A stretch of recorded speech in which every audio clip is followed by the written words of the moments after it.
Phone tapping కేసులో city ముందు వాగ్మూలం అనంతరం ఎంపీ ఈటెల రాజేందర్ మాట్లాడుతున్నారు. ప్రత్యక్ష ప్రసారం ద్వారా చూద్దాం.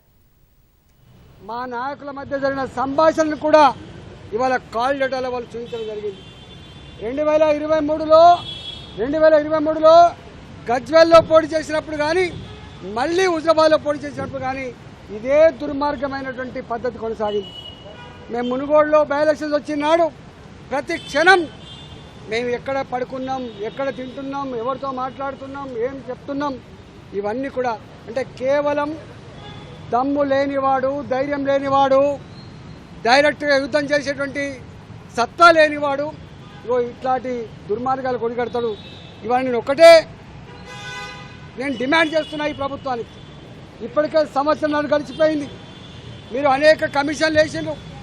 ఇవాళ విద్యుత్ కొనుగోళ్ల మీద కమిషన్ వేసిండ్రు, ఏమైందో తెలియదు. ఇవాళ ఫోన్ ట్యాప్ మీద కమిషన్ వేసిండ్రు, సంవత్సరం అవుతుంది, ఏం చేస్తారో తెలియదు. ఇవాళ కాళేశ్వరం మీద కమిటీ వేసిండ్రు, ఇంతవరకు రిపోర్ట్ రాలే. నాకు అనిపిస్తోంది ప్రభుత్వానికి నిజాయితీ ఉందా లేదా.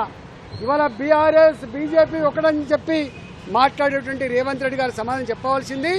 ఇవాళ మీరు కనుక బీఆర్ఎస్ కాంగ్రెస్ పార్టీ కనుక లోపాయికారి ఒప్పందం లేకపోతే, లాలుచి పడకపోతే ఎందుకు తూతూ మంత్రంగా, ఎందుకు నత్త నడకన ఈ ఎంక్వైరీ జరుగుతూ ఉన్నాయి, ఎందుకు ఎంక్వైరీ రిపోర్ట్స్ బయట పెడతలేరు, ఎందుకు బాధ్యత మీద చర్య చేపడతలేరు సమాధానం చెప్పాల్సిన బాధ్యత ఈ రాష్ట్ర ముఖ్యమంత్రి గారు ఉందని చెప్పి హెచ్చరిస్తాను.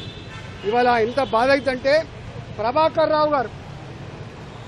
రావు గారు డైరెక్ట్గా ఐపీఎస్ ఆఫీసర్ కాదు.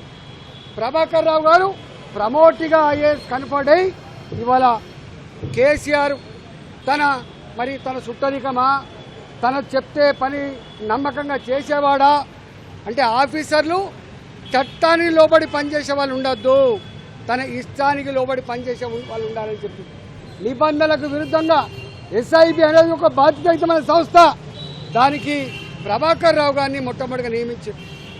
2020లో అనుకుంటా ఆయన రిటైర్డ్ అయిండు. ప్రభాకర్ రావు గారు రిటైర్డ్ అయిన తర్వాత మళ్ళీ ఆయనకు ఎస్ఐబిలో కొనసాగించడం అంటే ఎంత బాధ్యతారహితమో, నిబంధనలకు ఎట్లా విరుద్ధమో, కేంద్ర ప్రభుత్వ మార్గదర్శకాలను ఎట్లా తుంగలు తొక్కిందో ఇంతకంటే నిదర్శనం లేదు. ఇదే ఎలిజిబిలిటీ లేని, ఒకవేళ ఆయన నిజంగానే ఎఫెక్టివ్గా పనిచేసే ఆఫీసర్ అయితే, గొప్పవాడే అయితే ఓఎస్డీగా పెట్టుకోవచ్చు, వేరే బాధ్యతలు పెట్టుకోవచ్చు, వాళ్ళ సలహాదారులుగా నియమించుకోవచ్చు, సూచనలు సలహాలు తీసుకోవచ్చు, కానీ బాధ్యతాయుతమైనటువంటి పోస్టులలో పెట్టద్దు. కానీ రిటైర్డ్ అయినటువంటి ప్రభాకర్ రావుని ఒక ఐపీఎస్ ఐజీపీ స్థాయిలో ఉన్న ఆఫీసర్ చేయాల్సిన డ్యూటీలో అక్రమంగా నియమించిండు. ఎస్ఐబిలో అక్రమంగా నియమించడమే కాకుండా చాలా కీలకమైన రాష్ట్ర భవిష్యత్తు కానీ దేశ భవిష్యత్తు కానీ ఇంటెలిజెన్స్ డిపార్ట్మెంట్ కింద ఉంటుంది. ఈ ఇంటెలిజెన్స్ డిపార్ట్మెంట్ ఇవాళ రాష్ట్రంలో ముఖ్యమంత్రి దగ్గర ఉంటుంది. హోంమంత్రిగా ఉన్నప్పటికీ కూడా ఇవాళ లా అండ్ ఆర్డర్ ఈ ఇంటెలిజెన్స్ వ్యవస్థ మొత్తం కేసీఆర్ దగ్గరనే ఉంటుంది, ముఖ్యమంత్రి దగ్గరనే ఉంటుంది.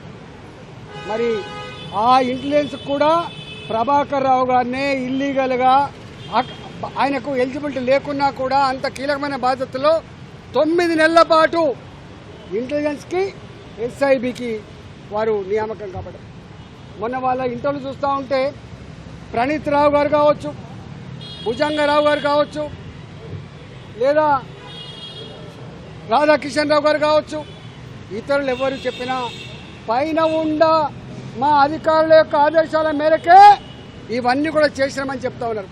అంటే సమాచారాన్ని సేకరించిండ్రు, ఇవాళ సమాచారాన్ని అందించడమే కాకుండా వాళ్ళు ఆదేశిస్తే దాన్ని కాలబెట్టేటువంటి దుర్మార్గాలు కూడా ఉడగట్టమని చెప్తున్నారు. దాన్ని మొత్తం తీసుకుపోయి మురికి కాలంలో వేసినాం, మూసిలో వేసామని చెప్తా ఉన్నారు.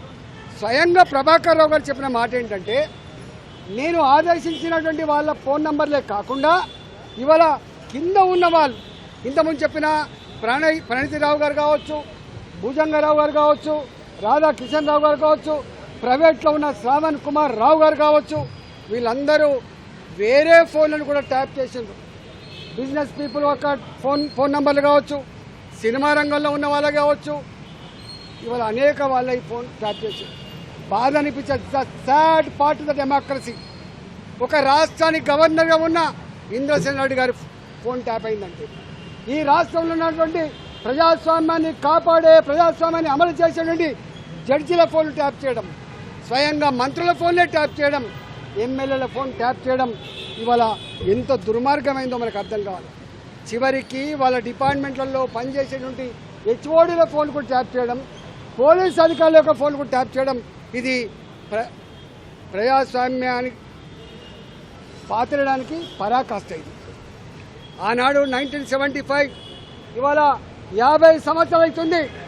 ఆనాడు వ్యక్తుల స్వేచ్ఛను హరించి ప్రజాస్వామ్యాన్ని చెరబట్టి మొత్తం దేశాన్ని జైలుగా మార్చి ఆనాడు ఇందిరాగాంధీ 1975లో ఎమర్జెన్సీ చట్టాన్ని పెట్టి వేల మంది మీద కేసులు పెట్టి వందల మందిని జైలు పాలు చేసి ఇవాళ కొంతమందిని అడ్రస్ లేకుండా సాగొట్టినటువంటి నల్ల చీకటి అధ్యాయాలు మళ్ళీ ఇవాళ ఈ రూపంలో కనబడతా ఉన్నాయి.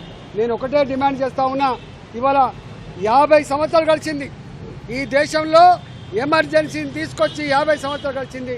ఇవాళ మనం గవర్నర్ల ఫోన్లు, జడ్జిల ఫోన్లు, స్వయంగా మంత్రుల ఫోన్లు, ఎమ్మెల్యేల ఫోన్లు, ఇవాళ బాధ్యతాయుతమైనటువంటి సంఘంలో పేరున్న వాళ్ళ ఫోన్లు ట్యాప్ చేసి వాళ్ళ బలహీనతల మీద దెబ్బ కొట్టి ఇవాళ అనేక రకాల అక్రమాలు, దుర్మార్గాలు జరిగినట్టుగా మనకు అర్థమవుతా ఉంది. కాబట్టి ఈ ఎంక్వైరీ అయితే ఉందో నత్తనడక జరగకుండా దీంట్లో ఎవరు ఆదేశాల మేరకు ప్రభాకర్ రావు గారు ఇలాంటి పని చేసిండు, ఇవాళ కింద ఉన్న అధికారులు ఎవరు ఆదేశాల మేరకు చేసిండ్రు, ఎందుకు కాలబెట్టాల్సి వచ్చింది, ఎందుకు మొత్తం చార్జ్ చేయాల్సి వచ్చింది, ఇవన్నిటి మీద సమగ్రమైన ఎంక్వైరీ జరగాలి. రేపు ప్రజాస్వామ్యం బతుకుండాలంటే, రాజ్యాంగం మీద ప్రజలకు విశ్వాసం కలగాలంటే, ఫండమెంటల్ రైట్స్ ఉండాలంటే తప్పకుండా ఇప్పుడు కనుక చర్య తీసుకుంటేనే ఈ దేశంలో ప్రజాస్వామ్యం వర్ధిల్లుతుంది. ఈ దేశ ప్రజాస్వామ్య వ్యవస్థ మీద ప్రజలకు ఒక విశ్వాసం ఉండేటువంటి ఆస్కారం ఉంటుంది తప్ప లేకపోతే లేదు. కాబట్టి వాళ్ళు ఎంతటి వారైనా తప్పకుండా దీని మీద విచారణ సమగ్రంగా చేయాల్సిందే, దోషులను ఐడెంటిఫై చేయాల్సిందే, చట్ట ప్రకారంగా శిక్షించవలసిందే, ప్రజాస్వామ్యాన్ని కాపాడవలసిందే, ప్రజలకు ఒక గొప్ప సందేశం పంపాల్సిన బాధ్యత ఉందని చెప్పి నేను డిమాండ్ చేస్తా ఉన్నా. లేకపోతే ఈ ప్రభుత్వం కూడా ఇవాళ వాళ్ళతో కొలుడైనట్టుగా భావించవలసి ఉంటుందని చెప్పి ఇవాల్టి ప్రభుత్వాన్ని కూడా నేను హెచ్చరిస్తా ఉన్నా.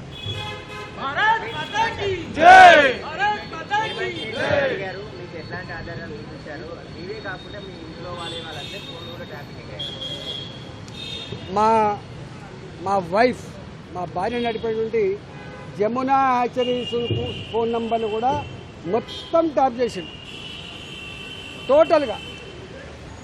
మా వాళ్ళు బిజినెస్లో ఏ మెసేజ్ అయితే పంపుకుంటారో, మేమేదైనా మెసేజ్ పంపుతామో అవన్నీ కూడా వాళ్ళ దగ్గర రికార్డు దొరికింది. మొత్తం ఆ చార్ట్ అంతా కూడా నాకు ఇచ్చింది. నన్ను అడిగింది ఇవన్నీ మీవేనా అంటే ఇవన్నీ కూడా మావే. ఇలా మా విక్రమ్ రెడ్డి గారు మా జిల్లా పార్టీ అధ్యక్షుడు, మా గిరివర్ధన్ రెడ్డి గారు మా పార్టీ నాయకులు, మా సతీష్ గారు మా పార్టీ నాయకులు, వేణుగోపాల్ రెడ్డి గారు మా పార్టీ నాయకులు, ఇవాళ మా సాయి గారు, అనేక మంది, కొన్ని వందల మంది.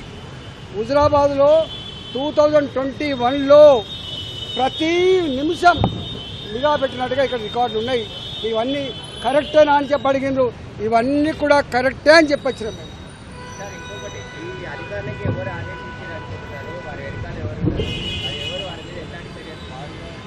ఇవాళ నేను మళ్ళీ చెప్తున్నా, ఇది శశపిశలకు ఆస్కారం లేదు. ప్రణీత్ రావు గారు కానీ, మీకు శ్రవణ్ కుమార్ కానీ, లేకపోతే రాధాకృష్ణరావు గారు కానీ, తిరుపతయ్య గారు కానీ, వీళ్ళందరూ కూడా చెప్పిన మాట ఏంటంటే, మేము బాజాప్తా ప్రభాకర్ రావు గారి ఆదేశాల మేరకే ఫోన్ ట్యాప్ చేసినాము, ప్రభాకర్ రావు గారి ఆదేశాల మేరకే ఈ సమాచారం అంతా కూడా సేకరించినాము. ప్రభాకర్ రావు గారు కూడా ఒక స్టేట్మెంట్ ఏమిచ్చిందంటే, నా కింద ఉన్న అధికారులు కూడా నేను చెప్పే ఫోన్లను చేసిండు, చెప్పని వాడు కూడా చేసిండు అని చెప్పి, అంటే ఇంత మిస్యూజ్ చేసిండు. ఎవరి అండతో? తప్పకుండా ఈ డిపార్ట్మెంట్ ముఖ్యమంత్రి గారి కంట్రోల్లో ఉంటుంది. ఈ ఇంటెలిజెన్స్ వ్యవస్థ కానీ, ఎస్ఐబి కానీ, లా అండ్ ఆర్డర్ కానీ, ఇవన్నీ కంట్రోల్ ఉండేది ముఖ్యమంత్రి దగ్గర ఉంటుంది. ఏ పీరియడ్లో ఇవి ఈ ట్యాప్ చేయబడ్డావో, ఏ పీరియడ్లో ఈ సమాచారం సేకరించబడ్డదో అప్పుడు ముఖ్యమంత్రి గారు ఎవరుంటారు? కేసీఆర్ గారే ఉంటారు. ఇవాళ ముఖ్యమంత్రి గారికి తెలవాలి. ఇవాళ ముఖ్యమంత్రి గారు కిందనే ఉంటుంది ఇంటెలిజెన్స్ వ్యవస్థ, ముఖ్యమంత్రి గారి కిందనే ఉంటుంది ఇవాళ ఎస్ఐబి వ్యవస్థ. ఇవాళ ఈ ముఖ్యమంత్రి గారికి చెప్పాలి. మీరు మంత్రిగా పనిచేసిన సమయంలో టీఆర్ఎస్ లో మంత్రిగా పనిచేశారు. ఆ సమయంలో ఫోన్ ట్యాపింగ్ సంబంధించి చర్చ కానీ ఇట్లాంటి ప్రభాకర్ రావు మీట్ కావడం కానీ అట్లాంటివి జరిగినాయి. అసలు జనరల్గా ఇంటెలిజెన్స్ వ్యవస్థ కానీ ఎస్ఐబి కానీ ఈ రెండు చాలా కాన్ఫిడెన్షియల్గా పనిచేయాల్సిన డిపార్ట్మెంట్. ఇవాళ ఈ రూపంలో వాటి చరిత్ర ఇంత మలైన అవుతుందని బయటకు వస్తుందని చెప్పి ఎవరు ఊహించలేదు. అంటే ఎంత బాధ అవుతుందంటే భార్యాభర్తలు నేను నా భార్య ఇద్దరం మాట్లాడుకునే సంభాషణ కూడా వింటుందంటే ఎంత నీచానికి ఒడిగట్టిండ్రు వీళ్ళెంత నీచానికి ఒడిగట్టిండ్రు. ఇక ఇంతకంటే దుర్మార్గం ఏముంటుంది? ఒకవేళ ఈ ప్రభుత్వానికి దమ్ము లేకపోతే, ఈ ప్రభుత్వానికి నిజాయితీ లేకపోతే మేమున్నాం, సిబిఐకి అప్పచెప్పండి. ఎక్కడ ఏం జరిగిందో, ఎవరు దీంట్లో బాధ్యులో, ఎవరు దోషులో, వాడు ఎంతటి వారైనా పనిష్మెంట్ చేయగలిగే సత్తా సిబిఐకి ఉందని చెప్పి మేము డిమాండ్ చేస్తున్నాం.